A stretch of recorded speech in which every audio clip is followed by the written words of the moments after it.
Hey everyone, welcome back to our channel. We're the Movie Couple. I'm Dustin. I'm Wendy. And this is going to be our movie review for Bill and Ted Face the Music. We had to do that. Bill and Ted Face the Music stars Keanu Reeves, Alex Winter, Samara Weaving, and Brigette Lundy-Paine. Bill and Ted, destined to write the song that unites the world, have been working on the song for the last 25 years. And it's due tonight.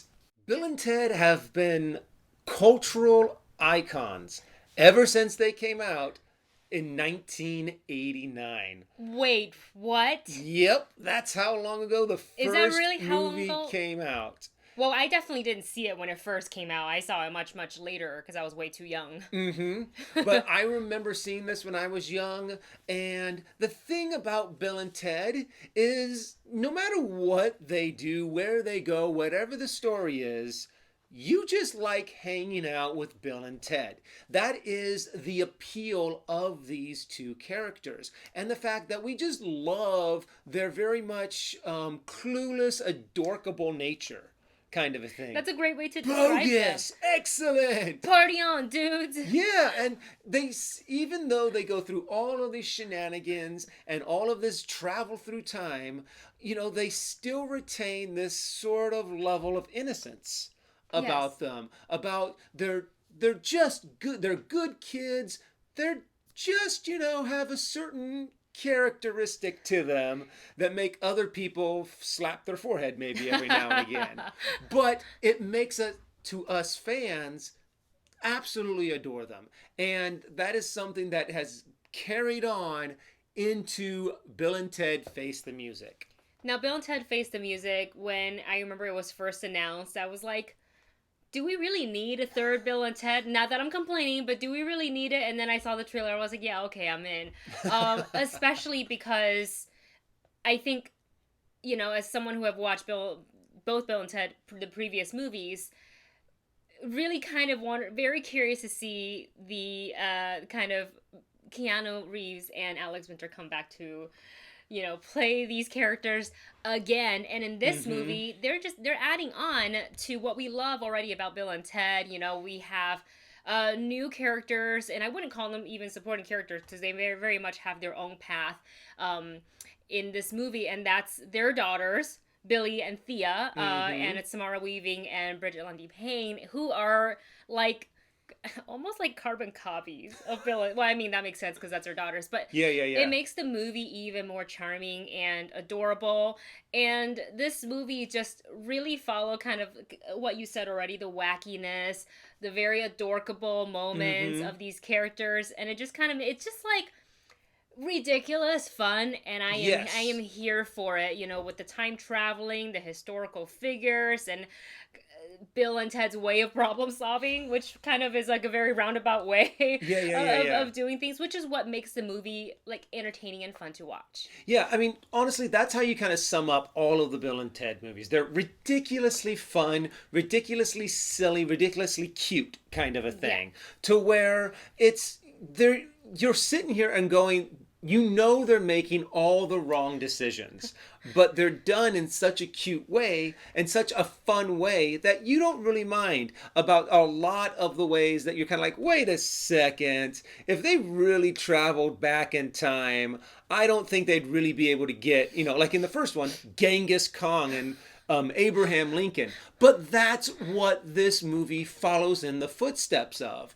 And it stays very true to the ridiculousness of the first and second Bill and Ted. So I think what they did for this movie was very appropriate for the storyline and how they told Bill and Ted trying to figure out a way to write the greatest song ever written. Yeah, and it's really cute to kind of see them, again, travel through time. So this isn't anything we haven't seen before. This definitely, I would say we have seen these moments before, and kind of almost the same plot and formula in the previous movies.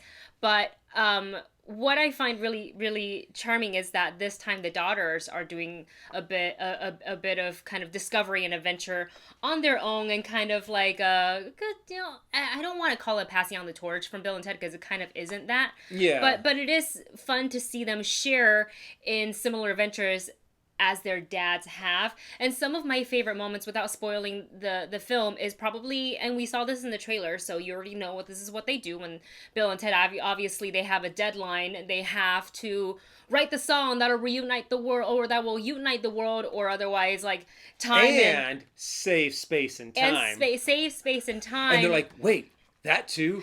Yeah, we kind of just found that out.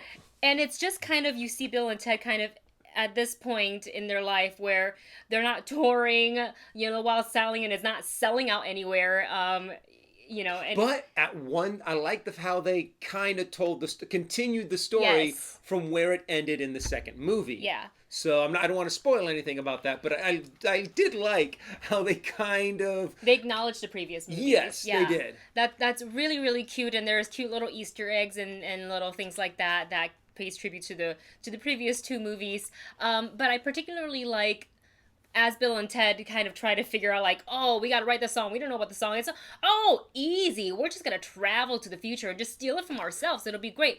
And what's funny is that I think my favorite part is watching current Bill and Ted talk to future versions of Bill and Ted. Mm-hmm. And that's the best because you have, the actors, Keanu and Alex, kind of like doing a scene together, and then you flip it and it's literally the two of them, different hair and makeup. There's a lot of room for play, I think, within that conversation. So that's just like really, really fun to see for me. And of course, kind of seeing Billy and Thea kind of going on their own adventure as well. And also at the beginning, we find Bill and Ted, this was in the trailer, so I don't consider this to be a spoiler.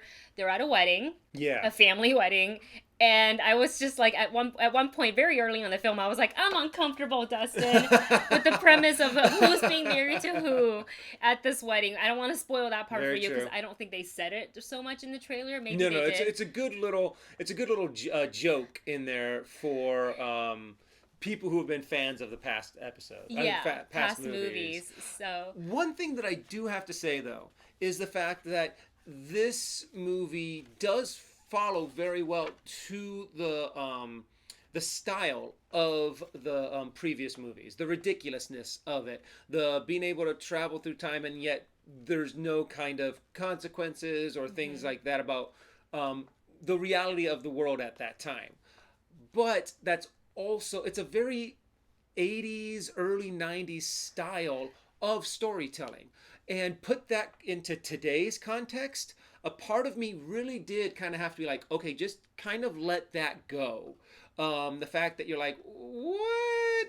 That wouldn't those people and the people that they're talking to and the way they introduce themselves and the way that they try to get them to be a part of the group, so to speak, is a little suspense bit of reality. Sure. I mean, they're time traveling, so definitely, but also definitely as in the convenience of banding certain people together. To be able to kind of just move the story forward, they do kind of gloss over a lot of things that they're just like, wait, why exactly would that person just go with them? Kind of a thing. So it's a very 80s style of kind of telling a story of progressing, especially when it has to do with ridiculous time travel. Overall, I enjoyed the movie. I expected it to follow obviously the footsteps of the previous two movies, and it really did. Though I have to say, while I enjoy, the main four characters, the movie really picked up for me when Death finally entered the scene. I was just like, because we know he was in the trailer, and when Death not showed up, but I guess, when Death showed up, I was like, yes, and for some reason, then everything kind of clicked in place for me then. Like, it really, really clicked in. I was already having fun watching, but when Death showed up, I was like, okay, this is Bill and Ted.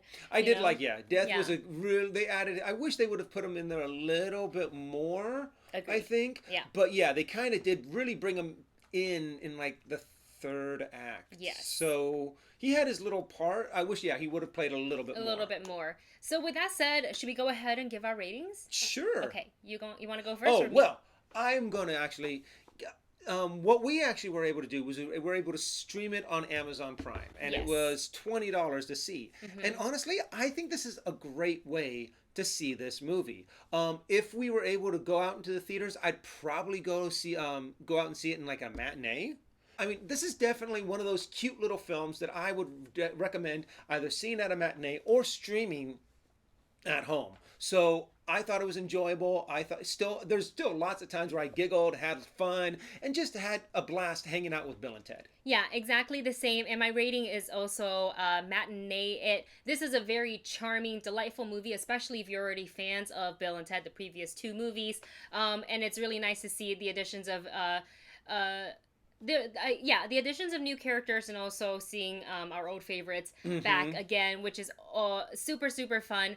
And I really like that they, in the time of the pandemic, that they simultaneously released it in theaters and on PVOD. I didn't have a problem with paying for this film, so we can stream it and watch it safely from the comfort of our own homes. We are choosing to not go to the traditional movie theaters because we just don't feel comfortable with that yet. Drive-ins and streaming, that's a whole different deal because we feel much safer with those methods. So we are super thankful that we were able to stream it on VOD on the day that it comes out. So there you go, guys. Those are our ratings, and that is our non-spoiler review for Bill and Ted Face the Music. Yeah, but it's not just what we think. What did you guys think? Comment below. Share some of your non-spoiler moments with us, some of your favorite moments from the previous movies, and don't forget to check us out on social media. Don't forget to like, share, subscribe, and we'll see you guys in the next video.